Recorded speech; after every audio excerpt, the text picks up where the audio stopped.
Você não nasceu para salvar ninguém.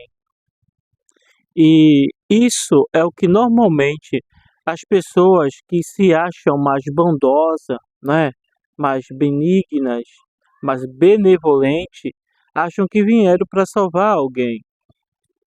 Isso não existe. Sabia que isso é uma falha, na evolução da consciência? Sabia que isso é um estado da consciência? Eu não estou falando de você ter a boa vontade de ajudar, não é isso que eu estou falando aqui. Eu estou falando de você acreditar que veio para salvar alguém. Entenda uma coisa, as pessoas não querem ser salvas.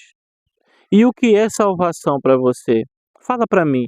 Salvação é você, como é que eu posso dizer, criar, não é?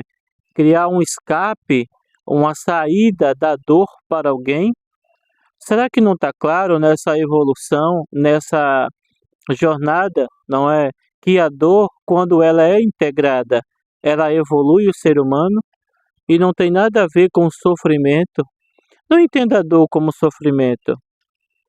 O sofrimento só existe quando você não entende o processo, mas a dor serve como aprendizado, o desconforto. É disso que eu estou falando. Bom, vamos mais além. Perceba bem uma coisa, ó, esse arquétipo no qual eu vou falar é o arquétipo o Messias. Nossa, Felipe, tu falando assim me lembra de alguém. Não, não. Eu não estou falando de Cristo, né, de Jesus, ou esse Messias.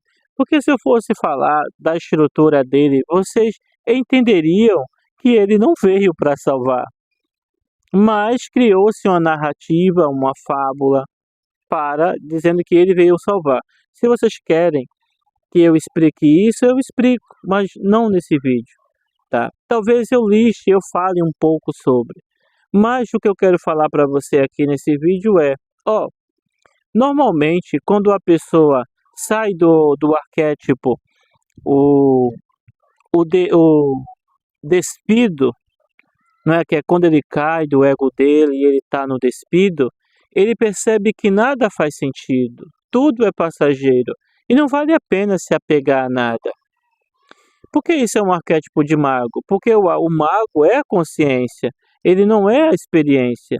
O mago influencia a realidade experimental dele, da experiência, experiencial, no caso. Então, normalmente quando você vê muito isso, quando as pessoas elas caem, sabe, elas percebem que nada faz sentido, elas começam a ter uma missão de querer salvar os outros. Isso não é salvar, isso é fuga. O que é que acontece? A pessoa percebe, não é, que a vida tem um prazo, que todas as coisas têm um prazo e que nada faz sentido. Estou falando no sentido assim de apego, tá? O mago ele tem um sentido de experienciar, mas ele não pode se pegar à experiência. Então, o que é que acontece?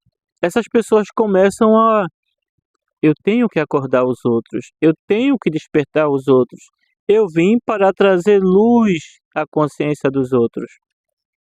Isso não é salvação, isso não é bondade, isso não é benignidade, isso não é boa vontade. Sabe o que é? É fuga. É quando o desconforto existencial dela não é tanastofobia, mas é muito próximo a isso. Tanastofobia é o medo da morte. E normalmente quando as pessoas começam a perceber que as coisas têm fim, elas começam a ter isso, virar fanáticas de ideologia de salvação. Ó, cuida, porque se você morrer você vai para o umbral. Cuida, se você morrer você vai para o inferno. Ah, olha, assim alguém está te atentando, né? O diabo é né, um obsessor. Mas espera aí, ele sempre não tentou? Ele sempre não estava lá? Esses lugares não existiam lá o tempo todo? E por que você despertou para isso agora? Por que você quer me salvar? Por que você quer salvar os outros? É porque você percebe que é desconfortável cair do egocêntrico, cair e perceber que nada faz sentido? E por que você acha que as pessoas querem ser salvas? Por que isso é um grau de mago? Porque tem muitos magos messiânicos aí.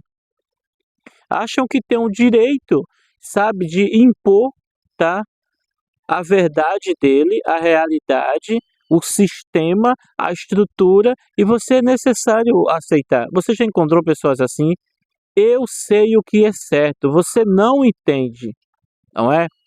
Ou você é novo para entender, ou você nunca passou por isso, você nunca viu isso. Essas pessoas estão usando a magia dela para te influenciar, para te manipular. Mas, Felipe, está no grau o messiânico, né, o Messias, é ruim? Olha, para o mago estar nesse grau, é porque ele já caiu do charlatão, ele já caiu, não é, do, como eu posso dizer, do ilusionista, ele já caiu do egocentrismo e ele também já saiu do despido. Esse grau, quando ele não é integrado, a pessoa vira uma fanática. Mas quando é bem integrado, o que é que acontece? Se uma pessoa começa a integrar isso, ele não vai buscar os outros, salvar os outros. Ele começa a buscar a salvar a si mesmo. Porque, olha só, frase que eu, por assim, comecei a estudar e percebi: o amor ou a bondade que nós queremos dar aos outros é uma forma desesperada de buscar esse amor a nós mesmos. Então, eu não procuro nunca salvar os outros, eu estou projetando isso nos outros, eu quero me salvar. E esse mundo está cheio de messiânicos, todo mundo com a sua verdade, principalmente na magia, não é mesmo, pessoal? Principalmente na magia, não é? A magia tende, o ocultismo tende, as religiões tendem, os sistemas de filosofia, né, de expansão de consciência tem isso aí. Desde, né, sem falar em terminologia de religião, não é, ou de sistemas iniciáticos, tá? Eu só quero falar de estruturas aqui. E lembrando, nem toda a ordem iniciática é ruim. Pelo contrário, ela tem um modelo dela. Dá para evoluir ali também. Se você entender a estrutura e não ficar refém deles. Você está ali para aprender. Uma religião, ela também tem seu sistema. É um modelo de evoluir também. Se você entender o modelo. Eu não critico as escolas. Eu critico a estrutura de manipulação que você está cedendo sem entender. Eu estou criticando você. Eu não estou criticando religião. Eu não estou criticando mestre excepcionado. Eu não estou criticando líder de ordem. Eu estou criticando você, que você acredita profundamente, vive disso e acaba se prendendo. É isso que eu estou dizendo. Por isso que nessa jornada eu forço você a entender e a se confrontar, já que isso você não quer.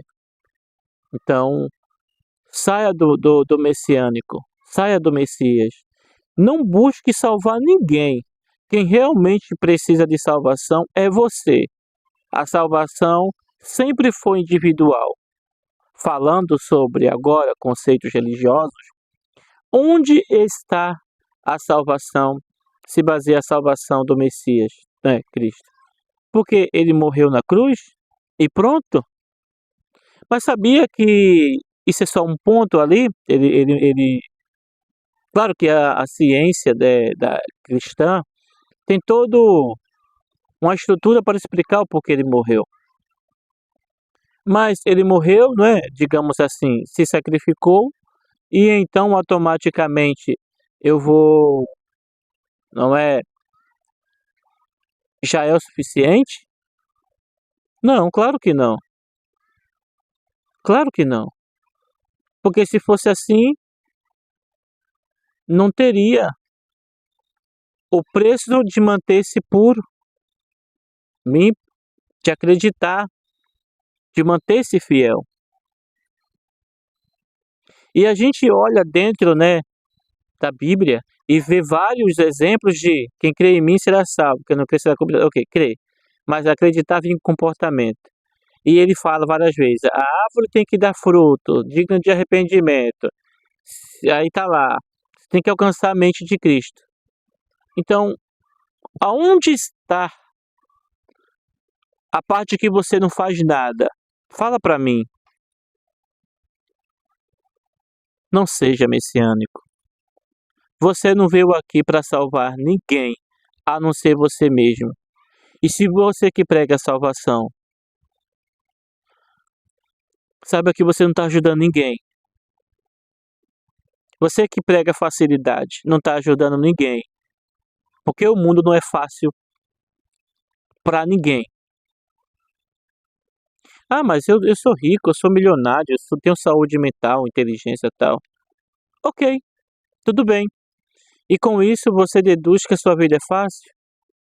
Ah, comparada a dos outros pode ser, mas eu tô falando no grau de consciência. Conhecendo a mente humana, eu percebo que sempre a mente humana deseja alguma coisa. E quando há desejo da mente humana, há conflito, há guerras e há estruturas a ser vencidas. Isso é magia para mim, tá bom? Então vamos para o próximo vídeo que eu quero explicar para você como é que funciona. Depois que não é, desses arquétipos sombrios do mago, o que é que acontece depois que o mago sai do Messias?